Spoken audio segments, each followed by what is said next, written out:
Hello guys, कैसे हैं आप सभी लोग। स्वागत है आपका लेवल अप एरिक के एपिसोड नंबर 235 में। तो चलिए अपने एपिसोड को स्टार्ट करते हैं। तो जैसे कि लास्ट एपिसोड के एंड में देखा था, हमारा जो एरिक होता है उसके पास होती है गिगांटस ब्लेड। अपने गिगांटस को उठा लेता है और कहता है चलो तुम भी जल्दी से अपने दूसरे हिस्से को उठा लो, गिगांटस को उठा लो अगर तुम उठा सकते हो। तो जबकि ग्लैडियस उसका जवाब नहीं देता और पीछे की तरफ हटता है, क्योंकि एरिक उसके ऊपर स्लैश लगाता है जो कि होता है वर्टिकल स्लैश। जो वर्टिकल स्लैश रहती है बहुत ज्यादा स्ट्रॉन्ग रहती है, यहाँ तक कि आसपास की जो हवा होती है वो यहाँ से हट जाती है। वहाँ पे बिल्कुल भी कुछ नहीं हुआ होता है। जो ग्लैडियस होता है वो यहाँ पे सोच रहा होता है कि वो हमला तो बहुत ज्यादा क्लोज था, अच्छा है मैं यहाँ पे बच चुका हूँ, वो बहुत ज्यादा डेंजरस हो सकता था। वो अपने दोनों हाथों से मतलब छुप के जो एरिक को होता है वो देख रहा होता है, सोच रहा होता है कि क्या उसकी ब्लेड इतनी ज्यादा शार्प कैसे हो सकती है, ये लड़का इतनी ज्यादा शार्प चीज का कैसे यूज कर पा रहा है और वो बहुत ज्यादा भारी भी है। ये सब उसके मतलब ऑरा ब्लेड को मेंटेन करने की वजह से हो रहा है, वो उस पर फोकस कर पा रहा है, इसलिए ये सब कर पा रहा है। उसको बहुत बड़ा शौक लगता है जब वो देखता है कि उसका एक बाजू कट चुका होता है। कहता है क्या मेरा एक बाजू कट गया, कितनी क्लीनली के साथ उस बंदे ने काटा है कि मेरे को यहाँ तक महसूस नहीं हुआ। वो अपना जो दूसरा बाजू रहता है उससे उस कटे हुए बाजू को यहाँ पे रीजनरेट करने लगता है और कहता है साथ ही उस लड़के ने यहाँ पे मेरे बाजू को इतनी आसानी के साथ कैसे काट दी कि यहाँ तक मेरे को महसूस नहीं हुआ, ये बच्चे में कुछ तो खास है। कहता है चलो कोई ना, मेरे पास अभी बहुत सारी टेक्निक्स हैं जो कि बाकी है। जबकि दिखाते उसका दूसरा बाजू भी कट जाता है, यानी कि एरिक ने उसका सिर्फ एक बाजू नहीं काटा, उसने उसके दो बाजू काटे होते हैं। इस बात से ग्लैडियस और भी ज्यादा हैरान होता है कि उसको लगा था कि एक बाजू है पर नहीं, उसके दो बाजू कटते हैं कि यहाँ के उसके जो मुंह से खून भी निकलने लगता है। जब ग्लैडियस के मुंह से खून निकलता है तो एरिक की तरफ देखता है और कह रहता है कि ये बंदे का लेवल ये किस लेवल पे है मेरे को पता नहीं, ये कोई अलग ही डिफरेंट लेवल पे है और इसका जो मर्डरस इंटेंट है वो इतना ज्यादा पावरफुल कैसे हो सकता है। पहले ये मेरे मनोरंजन के लिए एक बीस्ट हुआ करता था, पर जरा देखो अब ये वो नहीं रहा, ये उससे भी ज्यादा स्ट्रॉन्गर बन चुका है। दोस्तों ऐसा है जो कि इसके मर्डरस इंटेंट को डिवावर कर रहा है, ये क्या है। जब भी मैं इसके साथ आई कांटेक्ट कर रहा हूँ, अभी मैं जब इसके साथ रिसेंटली जब मैं इसके साथ आई कांटेक्ट करता हूँ तो मेरे को यहाँ पे सिर्फ ये दिखाई देता है जहाँ पे मैं इसके सामने, और फिर दिखाते हैं इमेज जो होती है जहाँ पे एरिक की जो इमेज होती है सब बहुत ज्यादा बड़ी होती है, जबकि ग्लैडियस उसके सामने बिल्कुल छोटा सा लग रहा होता है। जबकि एरिक कह रहा होता है हम वेल्टेरियन होते हैं, उनको लिविंग बीइंग के मारने की सिर्फ वो 3 कंडीशन ही होती है, तभी जाके वो उन लोगों को मार सकते हैं। तो पहले होते हैं वो मॉन्स्टर होते हैं, दूसरे होते हैं अगर जो लोग चाहते हैं वो मरना चाहते हैं, मतलब वेल्टेरियन के हाथों मरना चाहते हैं तो वेल्टेरियन उनकी ख्वाहिश को पूरा कर देते हैं। ग्लैडियस जो होता है वो नीचे से ऊपर की तरफ खड़ा हुआ होता है और कहता है कि चलो ठीक है, तो मेरे को जल्दी बताओ तीसरी कंडीशन क्या है, मुझे तीसरी कंडीशन के बारे में बताओ। जबकि एरिक कहता है तीसरी कंडीशन ये है, तुम्हारे जैसे लोग जो कि एक तरह की स्टोरी रखते हैं, यानी उनकी एक स्टोरी होती है कि यहाँ पे वो लोग सर्वाइव करने के लिए फाइट कर रहे हैं, ये बिल्कुल गलत है। ये स्टोरी तुम जैसे लोग ही रख सकते हो, फाइट क्यों कर रहे हो इसका तुम्हारे पास कोई रीजन नहीं है, यही तुम्हारी गलती है। जबकि हमारा जो ग्लैडियस होता है कहता है हमारे फाइट करने का कोई रीजन नहीं है। अच्छा तुम ऐसा सोचते हो, सच बताऊं तो ये वाकई में सच है, हमारे फाइट करने का कोई रीजन नहीं है, ये सिंपल है, ये एक एक्ट ऑफ सर्वाइवल है जो कि हमारे जन्म से डिसाइड हो गया होता है। तो हमारा जन्म होता है तो हम एक्ट ऑफ सर्वाइवल से ही चलते हैं, यानी कि यहाँ पे अगर हमें सर्वाइव करना है तो हमें अपने से स्ट्रॉन्गर को हराना चाहिए। ऐसे एनवायरनमेंट में जन्म लेना जहाँ पे आपके सामने स्ट्रॉन्गर होता है, स्ट्रॉन्गर को हरा के आप यहाँ पे सर्वाइव कर सकते हो, ये आपके अंदर पहले से ही ये बॉडी इसी तरह से काम करती है। मेरी बॉडी तो खासकर इसी तरह से बनी है, मैं एक बैटल बॉडी मेरे पास है। जबकि ग्लैडियस यहाँ पे रुकता नहीं और एरिक के ऊपर हमला करने के लिए आगे बढ़ता है, और यहाँ पे जो एरिक रहता है दोनों कहते हैं डबल स्टेंट क्रॉस इम्पैक्ट, और दोनों आपस में अपने जो क्रॉस इम्पैक्ट रहता है उनको टकराते हैं, और दोनों के क्रॉस इम्पैक्ट ज्यादा पावरफुल होते हैं, पर दिखाते हैं एरिक का सबसे ज्यादा पावरफुल रहता है, क्योंकि आप जानते हो एरिक की पावर क्या है। एरिक जो होता है ग्लैडियस की छाती में एक बड़ा सा एक्स निशान बना देता है और दूसरी तरफ गुजर जाता है और कहता है, ग्लैडियस कह रहा होता है कि मैंने कभी नहीं सोचा था कि मैं इसके लेवल तक आ पाऊंगा, मैं वाकई मैं इसके आसपास में हूँ, मैं इसके आसपास भी नहीं हूँ, मैं मेरे को नहीं लगता, मैं सिर्फ थोड़ा सा ही इसको यहाँ पे नुकसान पहुंचा पाया हूँ। कह रहा रहता है कि रेहान बिन तुम इतने ज्यादा स्ट्रॉन्गर कैसे बन गए। जबकि रेहान बिन कहता है मेरे पास रीजन है, कुछ ऐसे रीजन जिनकी वजह से मुझे स्ट्रॉन्ग बनना होगा। ग्लैडियस हंसते हुए कहता है मैं नहीं समझा, मेरे को समझ नहीं आया आखिर तुम क्या कहना चाहते हो। पर रेहान बिन मैं यहाँ पे तुम्हें एक बात बताना चाहता हूँ, हम जैसे आर्क एंजल, यानी कि मैं एक आर्क एंजल हूँ,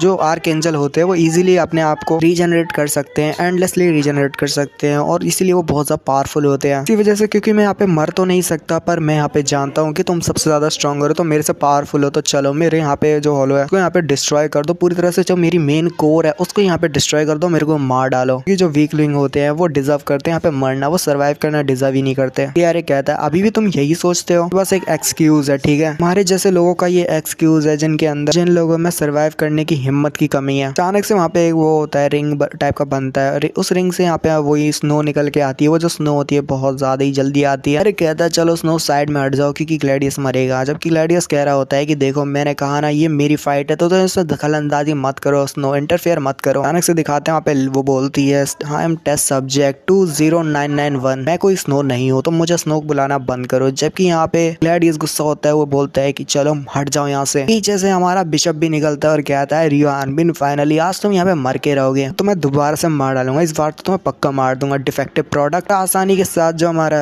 एरिक होता है उसको ड्रॉस आउट करते, उसको यहाँ पे डिस्ट्रॉय कर देता है, बोल सकते हो उसके मुंह में आर पार कर देता है। बहुत ज्यादा खुश होता है, उसे लगता है कि यहाँ पे उसने बिशप को हरा दिया। तो वो कहता है कि बास्टर्ड, मेरे को तो पता था कि तू पीछे से हमला करेगा, पर अचानक से उसके साथी में जो होता है एक तलवार यहाँ पे घुस जाती है। वो बहुत ज्यादा हैरान होता है। ये एक तरह का स्नेक अटैक होता है, जबकि ग्लैडियस सबसे ज्यादा गुस्सा होता है और कहता है कि ये क्या कर रही हो तुमने, ये क्या किया स्नो, तुम्हारी यहाँ पे ये सबसे बड़ी गलती है। वो एक तरह का प्राउड वॉरियर से यहाँ पे सामने से फाइट करने मजा आता है ना कि उसकी फाइट में कोई दखल अंदाजी करे। दिखाते हैं वहाँ पे बिल्कुल एक ऐसा सीन बना होता है जहाँ पे ग्लैडियस ने स्नो के अंदर तलवार को धसाया होता है, जबकि स्नो ने एरिक के अंदर धसाई होती है, जबकि एरिक ने हमारे बिशप के अंदर धसाई होती है। यहाँ पे सभी ने एक दूसरे के अंदर धसाई होती है, जबकि यहाँ पे ग्लैडियस को सबसे ज्यादा गुस्सा आती है। स्नो के मुंह से खून निकलता है, पर वो कह रही रहती है कि मिशन कंप्लीट हो चुका है। स्नो कहती है इनकम्प्लीटेबल गाइडलाइंस मैच, और वहाँ पे जो होता है एरिक के सामने एक विंडो ओपन होती है जिसमें लिखा हुआ आता है रियो हानबिन वॉरियर फाइनल लेवल 7 डिक्रीजेस, और माइनस में लिखा होता है। जबकि दूसरी तरफ हमारी जो टीवीयर होती है उसको भी यहाँ पे कुछ ऐसा एहसास हो जाता है, जो कि होता है ना, मतलब ऐसा लगता है कि यहाँ पे उसका कोई प्यार है यहाँ पे मार चुका है, बोल सकते हो बहुत ज्यादा जख्मी है, पर बहुत ज्यादा बड़ी तब मुसीबत में। तो ये हो चुका है level up Eric episode number 253 sorry 235 खत्म। नाउ डार्क स्पिरिट के एपिसोड